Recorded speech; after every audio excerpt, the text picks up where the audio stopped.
note while I pop a bottle off of ya. Chain swinging, clang clang, and it costs a lot. Bitch, I'm always after Guala, yeah, and you are not badass beat. Keep on going till you hit the spot. Whoa, I'm a big bag hunter with the. Bismillahirrahmanirrahim. Assalamualaikum warahmatullahi wabarakatuh.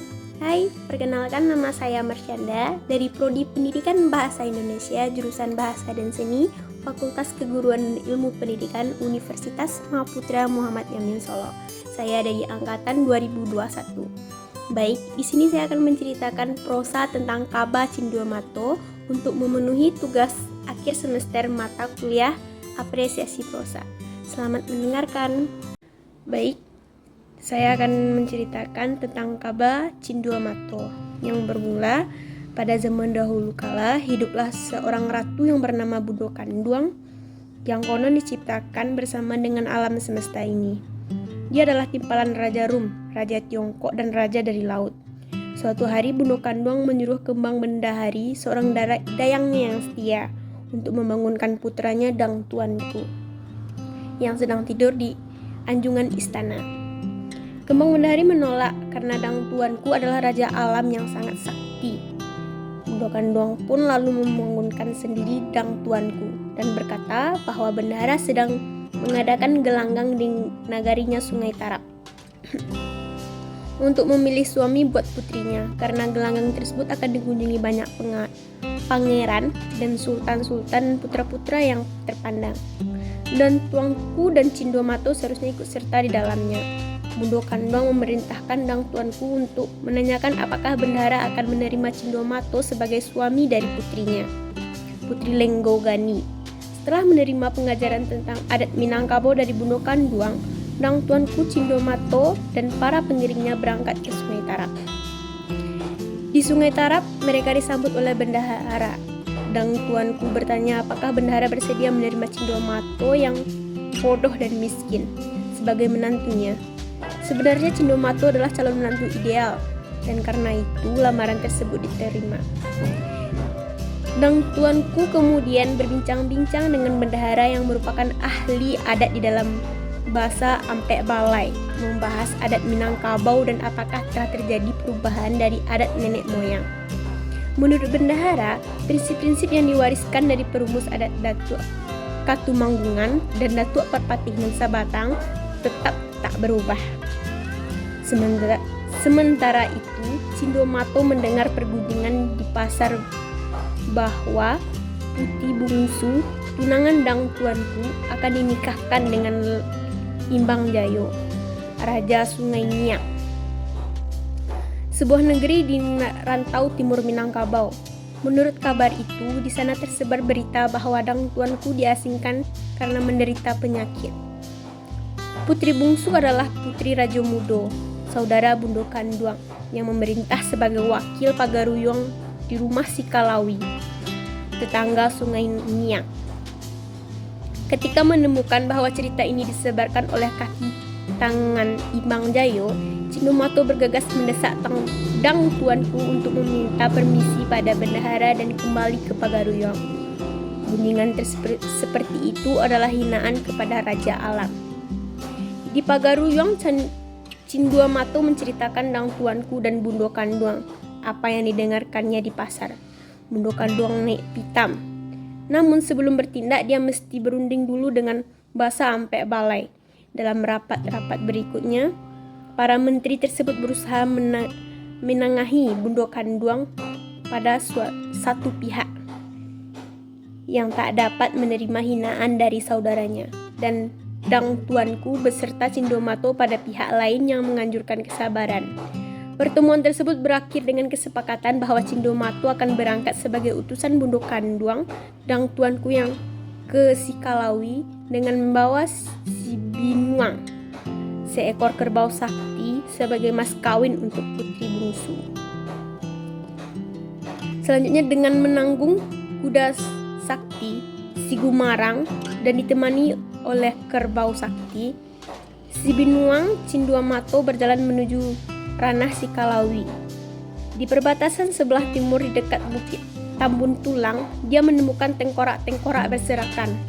Setelah membacakan jampi-jampi dan berkat Wah dang tuanku, tengkorak-tengkorak tersebut mampu menceritakan kisah mereka. Mereka sebelumnya adalah para pedagang yang berpergian melalui Bukit Tambun Tulang dan dibunuh para penyamun. Mereka mendesak.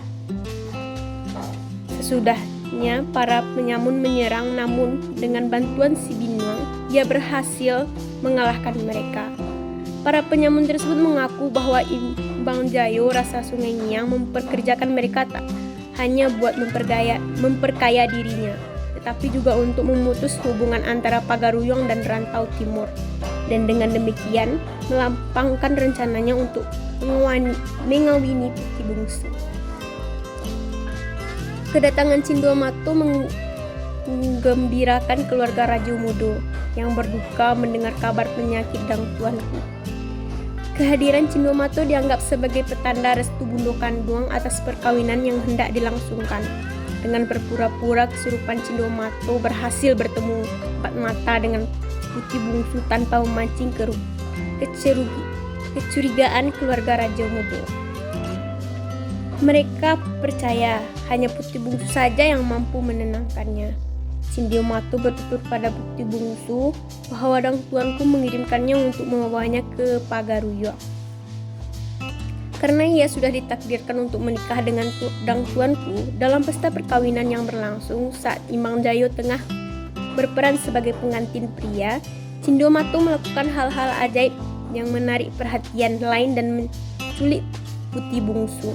Cindomato membawanya ke Padang Ganting, tempat Tuan Kadi, anggota Basa Ampek Balai, mengurus soal-soal keagamaan bersemayam.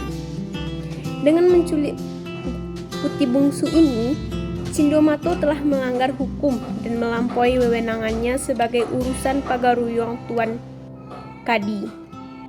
Tuan Kadi lalu memanggil anggota Basa Ampek Balai lainnya untuk membahas pelanggaran yang dilakukan Cindomato. Namun pada pertemuan yang diadakan, Cindomato menolak menjelaskan perbuatannya. Basa Ampek Balai lalu menceritakan kejadian ini kepada Bundo Kanduang yang murka pada kelakuan Cindomato. Namun dia masih tetap menolak dan menjawab keempat menteri ini lalu memutuskan berunding dengan Raja Nanduo Selo, Raja Adat dan Raja Ibadat. Keduanya mengetahui latar belakang kejadian tersebut sambil tersenyum menyuruh keempat menteri tersebut menyerahkan keputusan kepada dang tuanku, si Raja Alam.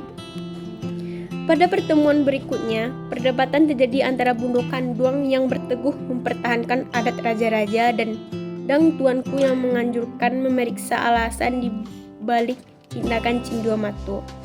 Imbang Jayo telah menghina dang tuanku dengan berusaha mengawini tunangannya dan menceritakan fitnah. Sekarang giliran Imbang Jayo buat dihina. Imbang Jayo juga memperkerjakan penyamun untuk memperkaya dirinya dan memutus hubungan antara Minangkabau dan Rantau Timurnya. Cindomato tak layak dihukum karena dia hanya alat untuk utang malu dibayar malu. Cindomato dilepaskan dari hukumannya, dan rapat itu kemudian membahas perkawinan antara Cindomato dan Putih Lenggong Gani, dan juga antara dang tuanku dan Putih Bungsu. Setelah masa persiapan, perkawinan kerajaan tersebut dilangsungkan di Pagaruyung, dilanjutkan dengan pesta yang dihadiri oleh banyak pangeran dan raja dari segenap penjuru Pulau Perca. Sementara itu, Imbang Jayo yang merasa dipermalukan oleh Cindomato bersiap-siap menyerang Pagaruyung dengan senjata pusakanya. Cermin terus, dia menghancurkan sebagian negeri Pagaruyung.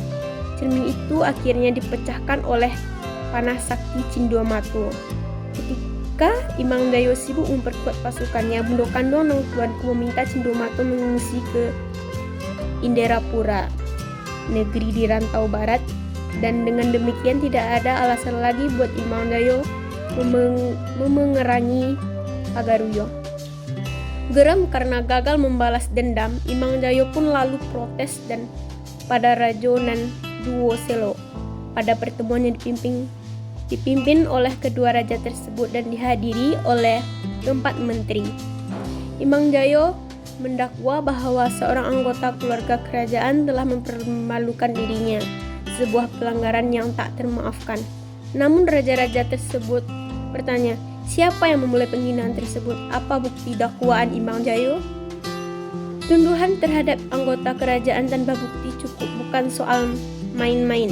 Kedua, raja akhirnya memutuskan Imang Jayo dihukum mati. Begitu mengetahui anaknya disuruh bunuh oleh Raja Duoselo, ayah Imang Jayo, Tiang Bungkua bersiap-siap membalas dendam. Cindomato kembali dari Indrapura dan Dang Tuanku memerintahkannya melawan Tiang Bungkua. Namun, bila Cindomato gagal membunuhnya, dia harus bersedia menjadi hamba Tiang Bungkua agar istana Pagaruyung terlepas dari ancaman. Pada suatu malam saat menunggu seseorang, Tiang Bungkua dan Tuanku bermimpi bertemu seseorang malaikat dari langit yang berkata, "Dia, Bundo Kanduang dan Putih Bungsu sudah waktunya meninggalkan dunia yang penuh dosa ini."